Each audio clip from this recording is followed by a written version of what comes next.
Assalamualaikum warahmatullahi wabarakatuh. Perkenalkan, saya Putri Rahmawati dengan NIM 202111157, mahasiswi dari Universitas Islam Negeri Raden Mas Said Surakarta. Di sini saya akan menyampaikan materi mengenai investasi syariah dan resiko dalam investasi syariah. Dalam tema ini kita akan membahas mengenai 5 poin pembelajaran. Yang pertama, jangka waktu investasi. Yang kedua, potensi resiko investasi. Yang ketiga, resiko gharar, resiko maisir, dan resiko ihtikar. Yang keempat, jenis-jenis resiko investasi. Dan yang kelima, resiko dalam investasi syariah. Untuk poin yang pertama, kita akan membahas mengenai jangka waktu investasi. Investasi secara garis besar terbagi ke dalam 3 bagian, yaitu investasi jangka pendek, jangka menengah, dan juga jangka panjang. Ketiga investasi ini memiliki perbedaan dan dikelompokkan ke dalam 3 kategori, yaitu dalam kategori waktu, kategori keuntungan, dan juga kategori tujuan. Selanjutnya, kita akan membahas dari segi keuntungan. Di sini ada 3, yaitu yang pertama, segi keuntungan dari jangka pendek. Peluang keuntungan paling kecil, namun jumlahnya tetap lebih banyak dibandingkan hanya mengandalkan tabungan biasa. Untuk segi keuntungan yang kedua, yaitu dari jangka menengah. Ini memungkinkan mendapatkan pendapatan yang pasif, yang cukup aman dalam kurun waktu tertentu. Untuk dari segi keuntungan yang ketiga, yaitu jangka panjang.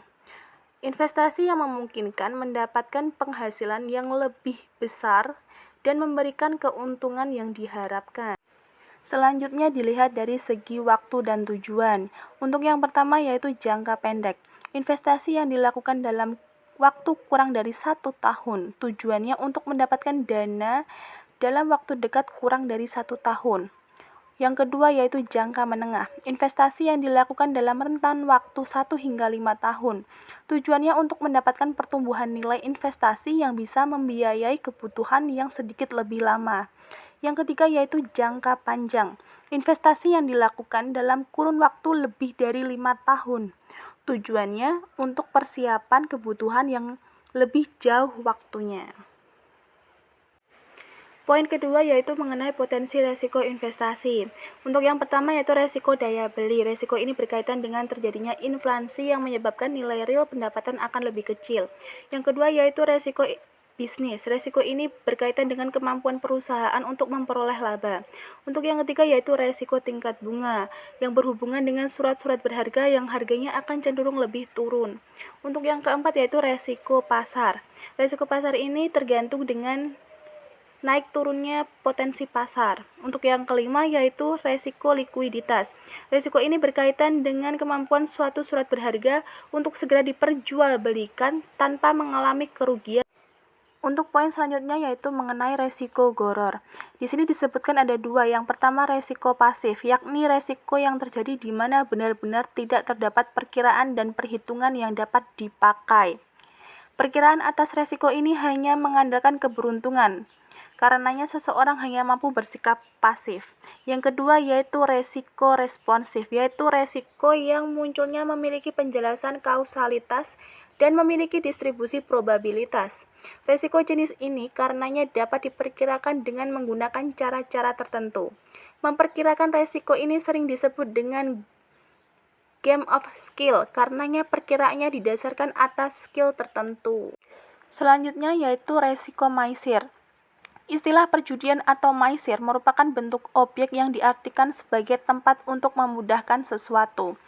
Di sini terdapat 2 poin yang membedakan antara perilaku dengan resiko maisir. Yang pertama yaitu perjudian adalah suatu kegiatan sosial yang melibatkan sejumlah uang di mana pemenang memperoleh uang dan imbalan lainnya yang dianggap berharga.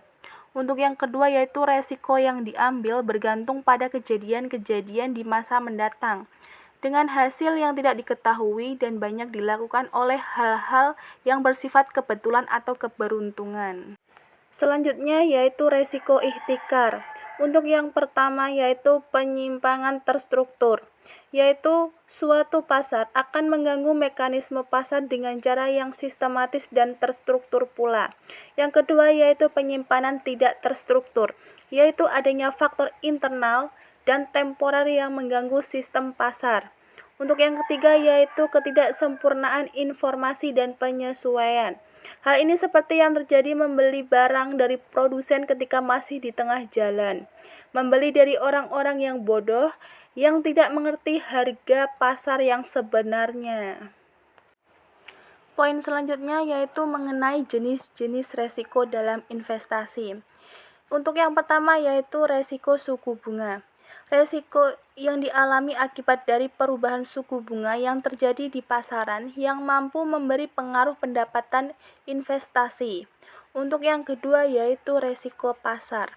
Resiko pasar adalah fluktuasi pasar yang secara keseluruhan mempengaruhi variabilitas return suatu investasi, bahkan mengakibatkan investor mengalami capital loss. Untuk yang ketiga yaitu resiko inflasi. Resiko inflasi adalah resiko potensi kerugian daya beli investasi karena terjadinya kenaikan rata-rata harga konsumsi. Untuk yang keempat yaitu resiko likuiditas. Resiko ini berkaitan dengan kecepatan suatu sekuritas yang diterbitkan perusahaan bisa diperdagangkan di pasar sekunder. Yang kelima yaitu resiko nilai tukar mata uang atau falas. Resiko ini berkaitan dengan fluktuasi nilai tukar mata uang domestik dengan nilai mata uang negara lain. Yang terakhir yaitu resiko negara. Resiko ini juga disebut sebagai resiko politik karena sangat berkaitan dengan kondisi perpolitikan suatu negara. Untuk poin selanjutnya yaitu mengenai resiko dalam investasi syariah. Untuk yang pertama yaitu resiko sistematis, yakni resiko ini berkaitan dengan resiko pasar internal. Merupakan ukuran kemampuan perusahaan merespon indeks pasar yang mempengaruhi hasil saham pada saat terpuruknya kondisi ekonomi. Yang kedua yaitu resiko non-sistematis, yaitu karakteristik perusahaan dalam memperoleh proses pengambilan keputusan strategi seperti kualitas produk dan layanan. Resiko ini merupakan tingkat resiko yang harus ditanggung perusahaan yang berasal dari faktor eksternal. Penurunan ekonomi dan daya beli masyarakat merupakan resiko non-sistematis yang sulit dikendalikan oleh perusahaan. Poin selanjutnya yaitu mengenai resiko investasi bank syariah. Bank syariah memiliki resiko investasi pada kontrak mudharabah atau akad kemitraan dan musyarakah atau akad kemitraan usaha patungan. Bank syariah menggunakan instrumen ini secara substansial berpengaruh terhadap pendapatan bank, likuiditas atau kesulitan pencairan atau pelepasan aktiva, dan resiko lain seperti volatilitas pendapatan dan modal. Salah satu yang membedakan mudharabah dan musyarakah adalah besarnya keterlibatan dalam investasi pada masa kontrak. Poin berikutnya yaitu mengenai sektor investasi syariah. Yang pertama yaitu saham syariah. Saham syariah adalah salah satu perusahaan publik yang operasionalnya memenuhi prinsip-prinsip syariah. Yang kedua adalah infrastruktur, yaitu salah satu sektor utama untuk investasi keuangan syariah. Unsur-unsur pembiayaan syariah yang didukung aset yang merupakan prinsip utama dalam investasi apapun, menjadikannya lebih cocok untuk proyek berbasis infrastruktur dibandingkan dengan metode keuangan syariah. Untuk yang ketiga adalah sektor real, adalah bentuk investasi yang direkomendasikan dalam prinsip pembiayaan syariah.